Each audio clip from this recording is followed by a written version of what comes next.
വൻ ഭക്തജനത്തിരക്കിൽ കൊല്ലൂർ മൂകാംബിക ക്ഷേത്രം. രഥോത്സവം നാളെ. ക്ഷേത്രത്തിലേക്ക് ഒഴുകിയെത്തുന്നത് ആയിരക്കണക്കിന് ഭക്തരാണ്.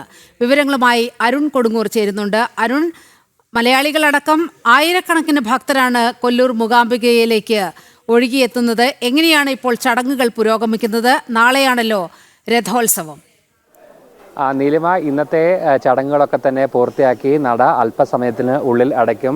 ക്ഷേത്രത്തിന് ഉള്ളിൽ നിന്നും ഭക്തരെ പുറത്തേക്ക് ഇറക്കുകയാണ്. എന്തായാലും ആ ഒരു ചടങ്ങുകളാണ് ഇപ്പോൾ നടക്കുന്നത്. പരമാവധി നാളത്തേക്കുള്ള ഒരുക്കങ്ങളൊക്കെ തന്നെയും ഇവിടെ നടത്തേണ്ട ഒരു സാഹചര്യമുണ്ട്. അതുകൊണ്ട് തന്നെ നാളെ പുലർച്ചെ 3 മണിക്കാണ് നട തുറക്കുന്നത്. ആ ഒരു നട തുറക്കുന്ന ഒരു സമയത്തേക്ക് ഉള്ള ഒരു ക്രമീകരണങ്ങളൊക്കെ തന്നെ ഒരുക്കണം. നാളെ വലിയ രീതിയിലുള്ള ഒരു ഭക്തജന തിരക്ക് തന്നെയാകും ഈ ക്ഷേത്ര സന്നിധിയിൽ ഉണ്ടാകുക. എന്തായാലും ഇന്ന് ഇപ്പോൾ അടച്ചിരിക്കുകയാണ്. മലയാളികളടക്കമുള്ള നിരവധി ഭക്തരാണ് ഇവിടേക്ക് എത്തുന്നത്. എന്തായാലും എല്ലാ വർഷവും എത്താറുണ്ട്. എവിടെ നിന്നാണ് വരുന്നത്?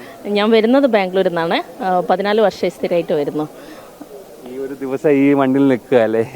അതെ എന്നുവെച്ചാൽ അമ്മയുടെ എല്ലാ മക്കളും കൂടെ വർഷത്തിലൊരു തവണ, മീൻസ് ഒരു 3 മാസം മുമ്പേ ചോദിക്കും നിങ്ങൾ റൂം ബുക്ക് ചെയ്തോ, എന്നാണ് അവിടേക്ക് പോകും. ഞങ്ങൾക്ക് നമ്മൾ സ്വന്തം വീട്ടിൽ എന്താണ് ഒരു കല്യാണമൊക്കെ നടക്കുന്നത് അതുപോലെയാണ് ഞങ്ങൾ എല്ലാ മക്കളും കൂടെ അമ്മയുടെ അടുത്ത് വന്ന് നിൽക്കുന്നത്.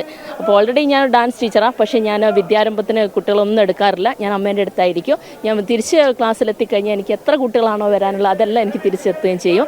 നല്ലൊരു അനുഭവമാണ്. ഓരോ വ്യക്തികൾക്കും വ്യത്യസ്തമായിട്ടുള്ള അനുഭവങ്ങളാണ് അമ്മ. അത് തന്നെയാണ്. എന്തായാലും നട അടയ്ക്കുന്ന ഒരു കാര്യമാണ്. അതോടൊപ്പം തന്നെ ഭക്തരെ എല്ലാം തന്നെ പുറത്തേക്ക് ഇറക്കുക കൂടിയാണ്. നാളെ ആണ് ഏറ്റവും പ്രധാനപ്പെട്ട ഒരു ചടങ്ങുകളൊക്കെ തന്നെ നടക്കുക.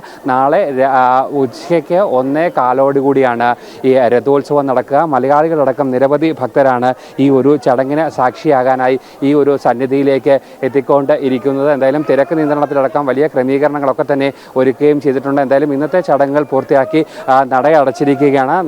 നാളെ പുലർച്ചെ 3 മണിയോടെ ആണ് നട തുറക്കുക. അതിനുള്ള എല്ലാ ക്രമീകരണങ്ങളും ഇവിടെ പൂർത്തിയായിരിക്കുകയാണ്. നീലിമ, ശരി. അരുണാണ് മൂകാംബികയിൽ നിന്നും തത്സമയം ചേർന്നത്.